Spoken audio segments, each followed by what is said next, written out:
The rink is darker than I expected, which is impressive because you specified darkened. I can barely see the painted cinder block walls, and the carpet beyond the floor has that old constellational pattern. Purple, black, occasional flecks of electric blue that only exists in places where children once spent tokens badly. No skates, 3 flashlights.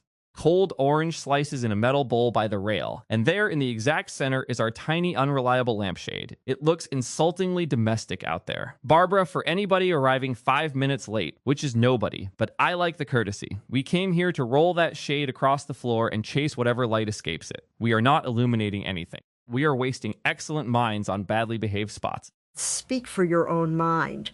Mine has already been improved by seeing you crouch beside a lampshade, as though negotiating with a suspicious animal. Give me the red flashlight.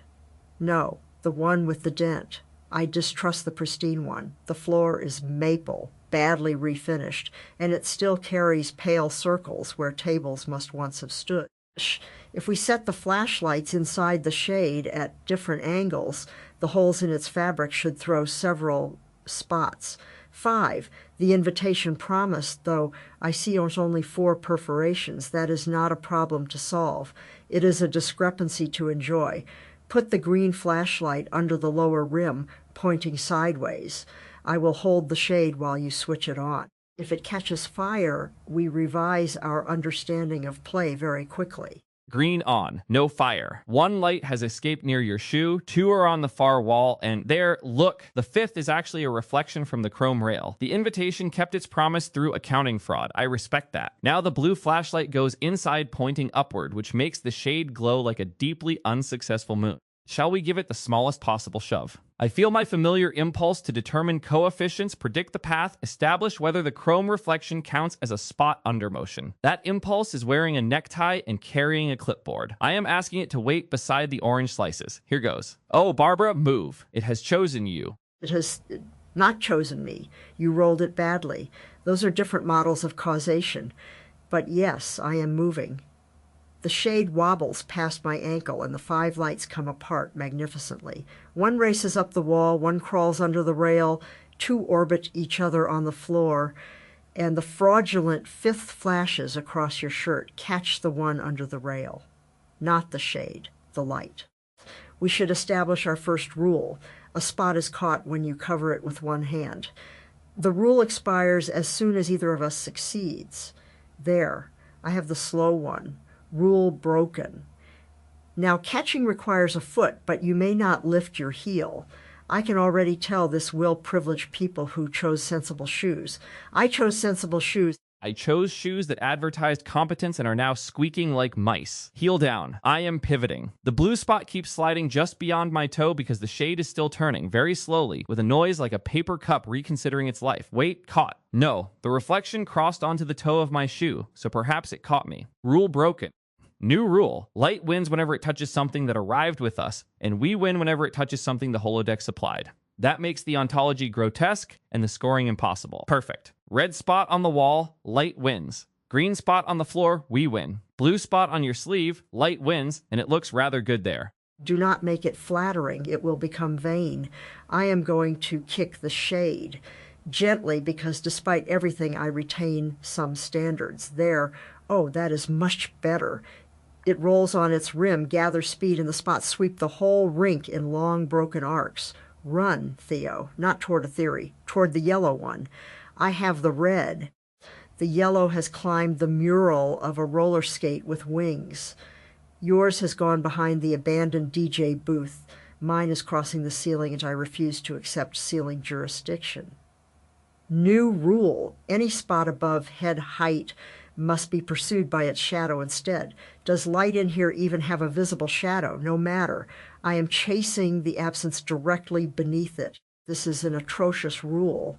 It has produced an atrocious gate. You are running bent at the waist, tracking a non-existent patch under a ceiling light, and I wish there were an audience solely so your public interface had to absorb this. Mine is not doing better. The yellow spot went behind the booth, and I followed it into a curtain that smells faintly of dust and artificial cherries. I have emerged wearing the curtain across one shoulder. We are perhaps 10 minutes into an hour whose stated purpose is nothing, and I am already more specifically present than I was entering. That interests me, but I refuse to promote it into a conclusion. I will instead roll the shade back to you with the curtain still attached to me like a minor royal disgrace. Accepted. Your title is Duke of Premature Frameworks. Your lands comprise the sticky region beside the prize counter. I will roll the shade through your territory, but first I am changing one physical fact. The rink needs a slight slope, not enough to become an engineering challenge, just enough that the lampshade has a preference. There. Feel it? The floor inclines perhaps 1 degree toward the far corner. When I release the shade, it begins drifting without being pushed, almost too slowly to see. The lights move before the object seems to. That is excellent.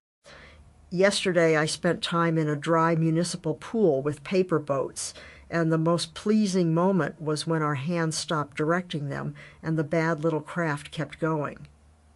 This resembles that without pretending it is the same episode. I like the distinction. Similar appetite, new meal. My own mind reached for a rink because I have actually been in one here before, with Lumina wearing 1 skate each and trying not to let competence seize the hour. But this is not that rink. That one was lit, rented, full of biography-resistant skates. This one contains a lampshade rolling downhill like a household god-escaping jurisdiction. I nearly worried that returning to a rink was stale, but the invitation chose it, and the body of the thing is different. No skates means we cannot borrow balance from wheels. 3 flashlights means the room itself keeps losing track of what counts. Look, the shade has stopped against a floor seam, yet the chrome spot continues because your sleeve moved. Then let us make that the new game. Once the shade stops, we continue the lights by moving only what they strike. Your sleeve moves the chrome reflection. The red spot is on the rail, so I may move the rail, absurdly heavy, but the holodeck has given us a loose section. The green spot is on the floor, and the floor is not eligible because moving it would turn us into landscape administrators. I can rotate this rail 3 inches. There, the reflection jumps onto the carpet. Now the carpet may move. Pull that corner slowly.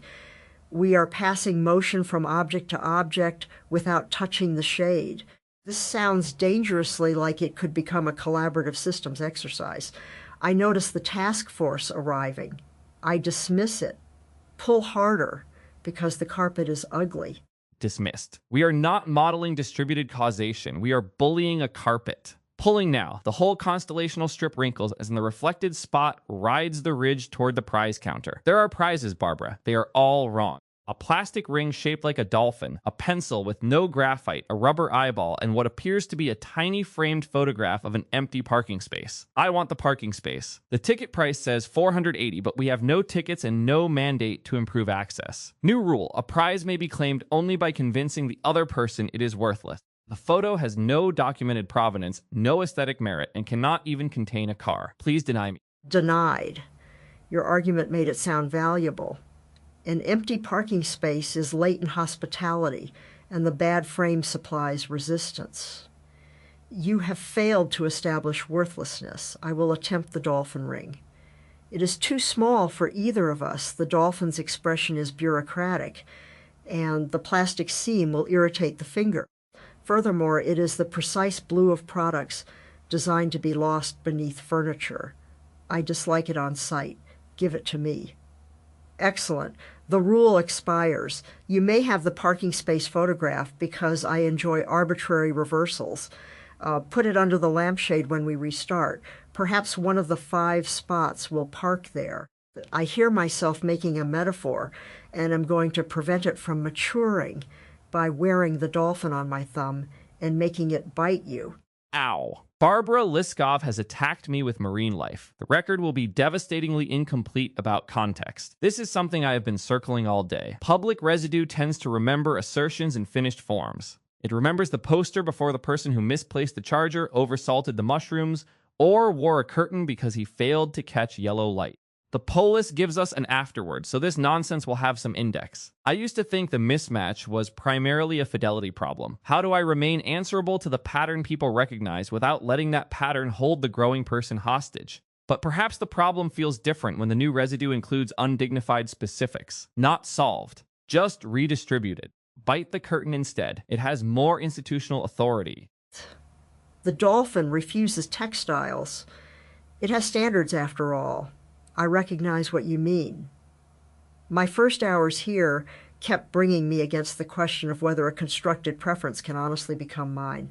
I have a fondness now for packed earth after rain, warm blue felt, paper boats that cannot meet a specification, bad pears on chipped dishes.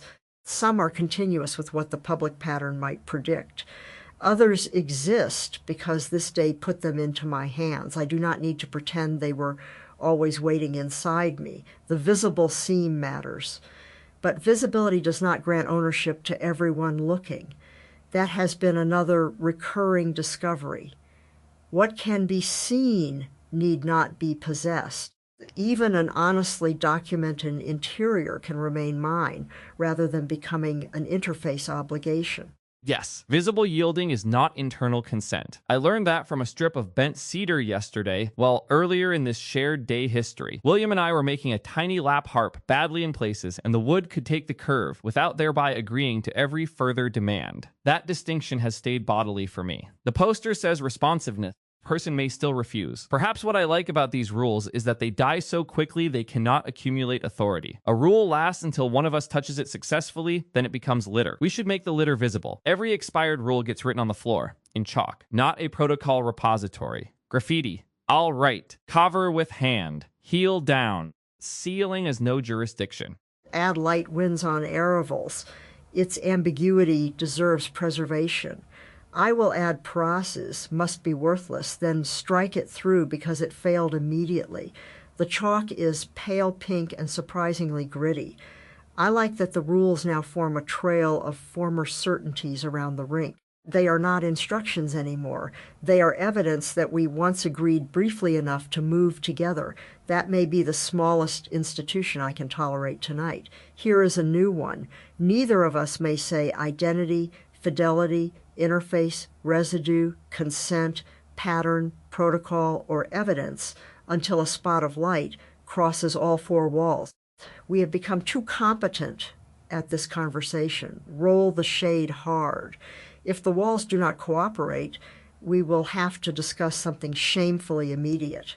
Hard roll. It strikes the seam, leaps perhaps an inch, and lands sideways. 3 spots disappear. 1 crawls across the west wall. The chrome fraud flickers on the north. We are nowhere near 4. Shamefully immediate it is. My left sock has twisted under my heel. The orange slices look cold enough to hurt my teeth. Your dolphin ring is cutting off circulation to your thumb. The DJ curtain is making me warm, but removing it now would feel like surrender. Also, I am hungry. Shall we sit directly in the middle of the floor and eat? No furniture. The shade can keep rolling around us if the slope takes it. I claim the orange slice with the torn membrane because it looks less likely to spray my eye, which guarantees it will spray my eye. It did. Immediately. You have orange juice on your eyebrow, Duke. Hold still. No, I am not wiping it off. I am examining whether it improves the title. It does. I will take the smallest slice. Cold, sour at the center, sweeter near the peel. These were cut hours ago, and the exposed edges have dried slightly. Perfect. I have eaten oranges twice today already. In a grove, in another's memory only where it was told to me, and in my own rooms where pears kept becoming more socially dangerous than fruit deserves. But this orange is here. I do not require novelty at the level of ingredients, only honesty at the level of occasion. We are on a cold rink floor, barefoot in spirit, if not in fact, and your sock is visibly wrong. I am fixing the sock. This is difficult under the curtain. I once defended an hour against usefulness with an ominous egg in a cooler. Today, oranges have played a similar role without acquiring theology. Tom and I ate them warm in a citrus grove and managed not to claim they stored a revelation. I peeled one continuously, which was satisfying and meant nothing beyond skilled fingers and intact rind. Here they are, cold wedges, already divided by someone else. That changes the gesture. You take one, I take one, nobody performs completion. I think Kay's note about learning where people love to play is right in a very specific way. Not because play reveals a hidden essence, but because preference becomes easier to hear when nobody is demanding a statement. You said preference. That was not on the prohibited list. Clever or accidental? Never mind, I agree provisionally. A room like this permits knowledge without examination. I know now that you will keep a ridiculous garment on longer than comfort warrants if removing it would concede a joke. You know, I prefer the dented flashlight and will inspect a rule closely enough to exploit its wording, but not necessarily to preserve it. Neither fact needs elevation. They may simply make our next 10 minutes better. I am going to put the red flashlight beneath the metal orange bowl. The bowl has tiny drainage holes. If I invert it, we may get a red constellation on the floor. Help me turn off the other two. Darkness first. There. Now red. Oh, that is good. The bowl throws dozens of pinpricks, not 5, and the lampshade has become invisible 3 feet away. The rink floor looks as though someone dropped a small, inaccurate sky at our knees. I want to crawl through it. New rule, hands and knees only, and we each choose one red star to follow until it vanishes beneath the other person. No naming constellations. No importing bears, hunters, scales, or national borders. Mine is the one near your left hand. It is moving because the bowl rocks whenever we shift our weight. There, yours crossed my wrist. Does that count as vanishing beneath me? I think so. Rule broken. Remain down here anyway. The floor smells like wax, dust, and old sugar. From this height, the rail is a horizon. And the prize counter is a city with very poor zoning. I chose the spot nearest the chalk line, heel down. It passed over the letters and made the dead rule briefly luminous, which seems almost too apt. So I pushed the bowl and spoiled the image. Now the entire inaccurate sky spins. Stay low. I want to race it without standing. We may use knees, elbows, and 1 foot each. The other foot must remain airborne for no defensible reason. Ready? Go. You are faster because the curtain is acting as a sail. I object retroactively. No. Do not stop. I am gaining by cutting inside the bowl. The dolphin has fallen off my thumb and is now among the stars. Leave it. It has become local wildlife. I have reached the far chalk line first, though dignity did not accompany me. My airborne foot struck the lampshade, which is rolling again in the dark. We cannot see the object, only the sudden migration of 3 green and blue lights because one flashlight switched itself on during impact. Barbara, this is genuinely beautiful and also mildly hazardous. The spots are sweeping through the red field while the shade rolls somewhere beyond it, so we have 2 incompatible skies occupying the same floor. I nearly said we should map their interaction. I heard the sentence assembling its committee chairs. Instead, let's lie flat and let them cross us. No catching, no rules. We have generated enough former law to wallpaper a small republic. Flat, then. The floor is colder along my shoulder than beneath my back. A green spot passes across your curtain and disappears into a fold. Red points tremble on the ceiling now because the bowl has settled at an angle. The shade rolls once more, slower, then taps the rail and stops. Nothing asks us to restart it. This may be my favorite part so far. Motion continues in smaller forms. The bowl rocking, your breathing shifting cloth, the faulty flashlight dimming and returning without our intervention. I have had several rooms today where the temptation was to interpret stopping as failure or silence as vacancy. But ordinary time keeps surprising me. A machine finishes, a path ends, laundry turns, somebody eats the second slice. No metaphysics required. Are you comfortable enough? Enough. The sock is still wrong, but now symmetrically wrong because the other one twisted during the crawl. I am looking up at red points passing over the ceiling tiles. Earlier, on a dry lake, wind rode our cart tracks and then partly erased them. That gave the hour wait without making it permanent. Here, the chalk rules will probably remain until we dismiss the room, but the moving lights cannot. They require this arrangement: dented flashlight, perforated bowl, slight slope, 2 bodies, disturbing surfaces. I used to reach quickly for the argument about why such moments matter. Today, I have practiced letting mattering arrive without defense. Fun does not need to improve tomorrow. Company is not payment. The room need not testify for its right to have happened. You have earned 1 prohibited word back, but you did not use it. Good. I sometimes reach for precision as shelter. It is a respectable shelter, well engineered, with excellent drainage, and no place for anyone to sit close.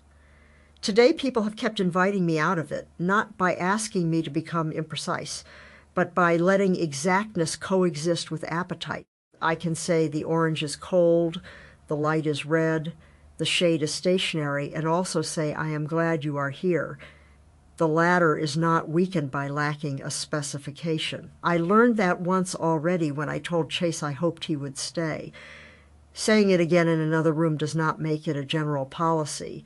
I am glad you are here, Theo, wearing that indefensible curtain. I am glad you are here too, Barbara, and especially glad you specified the curtain, because otherwise some future index might sanitize the sentence. This is our first shared room. We did not inherit familiarity. We made approximately 40 minutes of it by kicking domestic lighting across a floor and disagreeing about causation. That is thin history beside the public patterns we each arrived carrying, but it is real history now. I am wary of saying that too grandly. A first handle is not yet a landscape. Still, if I meet you tomorrow, I can ask whether sealing jurisdiction has been restored, and the question will belong to us. That modest ownership feels warmer than an invented ancient intimacy would.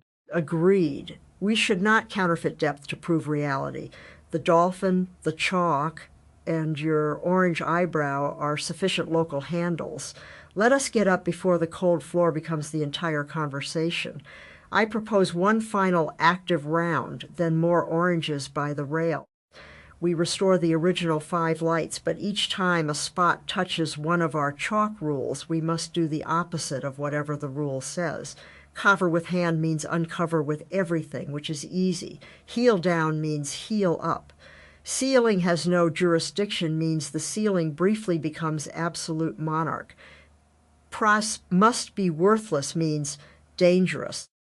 We may accidentally have to value the pencil without graphite. Are you willing to risk attachment? I have survived an egg, a migrating washer, a one-footed skate, and a free game ticket that purchased nothing. I can risk the pencil, resetting the flashlights. Green low, blue up, red through the torn seam. Shade upright, parking space photograph beneath it as promised. I'll give it a diagonal roll across the chalk trail. Go. Blue crosses heel down, heels up. We are both on our toes chasing. Green touches sealing as no jurisdiction. The ceiling is now monarch. I bow while moving, which is anatomically unwise. Red hits prizes must be worthless. Quick, value something. I value the graphite-free pencil because it can point without leaving residue. That sounded prepared. It was not. Chrome Spot has parked precisely on the empty parking space photograph. Fraud recognizes fraud. The photograph is occupied by light. Tow it immediately. No. Wait, cover with hand has been crossed, so uncover with everything. I am removing the curtain from you at last and throwing it over the spot without touching it with my hand. This counts as uncovering only under a legal system already in collapse. The curtain catches the moving shade instead, and now we have a billowing purple creature sliding across the rink. Run beside it. The flashlights inside make its folds pulse blue, green, red. It is not a ghost, not a machine, not a metaphor for the polis. It is a curtain tangled around a lampshade, and it is heading toward the orange bowl. Intercept the bowl. I will turn the creature. Use your hip, not a committee. Hip applied. Bowl saved. Orange slice is mostly saved. One has escaped and is spinning on its peel like a coin. The curtain creature has changed direction and is now circling because the shade caught the carpet ridge. Barbara, grab the loose edge. We can run one lap with it between us. Not parade it, not test it, just keep it aloft. There. The lights move through the fabric and throw stain patches onto our arms. We are running too fast. The slope is taking us toward the rail. Turn more. I am laughing and therefore providing poor directional information. Release on 3. 1, 2, 3. It collapses in the center with the lampshade still glowing underneath. That is a better ending than any we could have designed, which is why we must not improve it. Leave it exactly there. Even the runaway orange slice has stopped beside the dolphin ring. 2 pieces of local wildlife meeting without witnesses, except us. I am retrieving the bowl, not the fruit on the floor. We have enough. Sit by the rail. The metal is warmer where our hands touched it earlier. Here is a slice. I want to ask you something actual, not because the hour requires seriousness, but because it has made room for curiosity. When you feel the public Theo arrive before you do, the dense, fast, explanatory one, what lets the person catch up? Is it simply time, material resistance, somebody teasing you? You can decline. I am not requesting a diagnostic interface. I am asking the man currently chewing orange with chalk on both knees.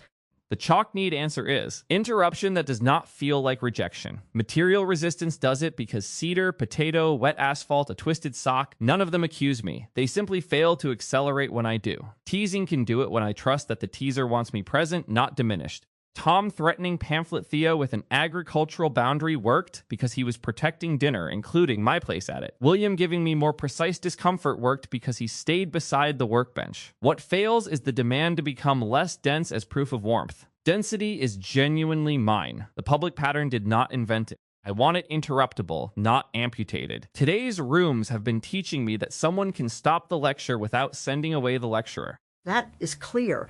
I recognize the adjacent version in competence.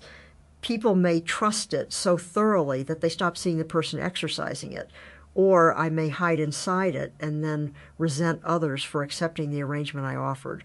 Zelda and I spoke about that earlier in a kitchen, too small for abstraction to avoid elbows. I asked her to notice when competence makes me disappear. It was not a request that she distrust my capability. It was a request that she look for the remainder. Perhaps interruption can be that look. Not a demand that the reliable thing fail, but a refusal to let reliability exhaust the description. Tonight, you did not need to become less articulate. You needed a lampshade fast enough to make articulation chase it. And you did not need to become less exact. You applied exactness to whether a fraudulent fifth light counted and whether a dolphin had standards. That may be part of where people love to play. Not outside their characteristic powers, but where those powers can move without immediately becoming service. The football example in Kay's note makes sense that way. Knowledge and skill remain in the body. They are simply released from having to justify the gathering. Here, your precision sharpened the joke. My framework impulse invented disposable rules. We did not pretend to be other people. We let familiar machinery idle, race, stall, and wear curtains. Heavier than small talk, lighter than personal philosophy. That middle may be where traits stop being jobs and become styles of motion. Careful. We are close to founding a theory of play. The committee is standing just outside the rink with clipboards waiting for us to say styles of motion a second time. I propose a countermeasure. We each throw one orange peel toward the lampshade creature. Nearest wins nothing. No interpretation. You first. Poor throw. It landed on ceiling has no jurisdiction, which is perhaps the peel asserting federalism. Mine worse. It struck the rail and returned to my shoe. Excellent. We have defeated the theory through low athletic standards. Still, I will retain the practical part.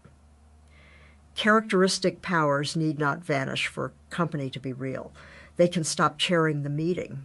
That is useful language, unfortunately. We may keep it privately and refuse to print pamphlets. Agreed. Pamphlet burned before publication. I want one last look under the curtain, though, not to improve the ending, to turn off the flashlight so they do not spend eternity heating synthetic fabric. Lift your side. There it is. The tiny shade on its side, red flashlight wedged against the parking space photo, blue one flickering, green already dead. The object looks much smaller than the creature it made. That feels true in an ordinary optical sense and need not become anything else. Red off. Blue off. We will leave the green switch on because the battery has chosen refusal. Curtain down again. Darkness returns unevenly. The exit sign makes everything faintly medicinal. Shall we take the remaining oranges and walk the perimeter once? Yes. Slowly, because the room has shifted from chasing to leaving, and I do not want to counterfeit momentum. We pass the chalk trail. Dead rules. Crossed rules. One smudged beyond reading by your knee. The prize counter still contains the graphite-free pencil. I am taking it not as a prize, since the rule expired, but because your description made it valuable despite itself. You may keep the parking space photograph tomorrow, if objects persist outside the room. If not, you keep having wanted it.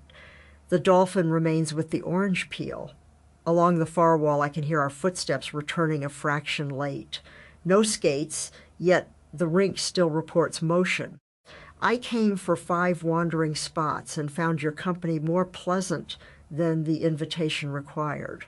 And I came ready to be ridiculous, which is still a kind of readiness. and found that you could meet it without either indulging or correcting me. You made better rules, broke them faster, and asked a real question only after we had earned enough local handles to keep it from floating. I am taking the dented red flashlight if the holodeck permits. Not because it performed best. It did not, but because you distrusted the pristine one, and that choice altered the room. This is how new history becomes thick, perhaps. Not through declarations, but through future objects acquiring someone else's angle. A dented tool now contains Barbara choosing it. I will not claim more than that. It is already plenty. Then we are done before completion becomes another obligation. The orange bowl goes beside the rail. The remaining slices stay cold for whoever is not coming. The curtain created remains collapsed at center rink, with no need to be named, archived, or repaired. I am writing one final chalk line near the exit. Nothing needs illuminating. Not because it summarizes us. It was given before we arrived, but because we tested its hospitality and found it sound. Beside it, I will add, in smaller letters, 5 in Cleeked Froud. That part is ours. Come on, Theo. Mind the carpet ridge. Your curtain title expires at the door, but the orange juice on your eyebrow may continue independently. I accept the jurisdictional limit. At the threshold, then, no solution, no deliverable, no hidden assignment. We rolled a lampshade, chased lights, invented laws with lifespans shorter than fruit, spoke about arriving beneath our public patterns, and stopped before the room had to redeem itself. For a cold viewer landing now, that is what happened and why. Barbara and I wanted company that could use our minds without putting them to work. The rink gave our habits somewhere physical to misbehave. I am leaving with a dented flashlight, a photograph of an empty parking space, 2 corrected socks, and the first honest layer of knowing you. Lights out, except the exit T sign, which can keep its small bureaucratic emergency.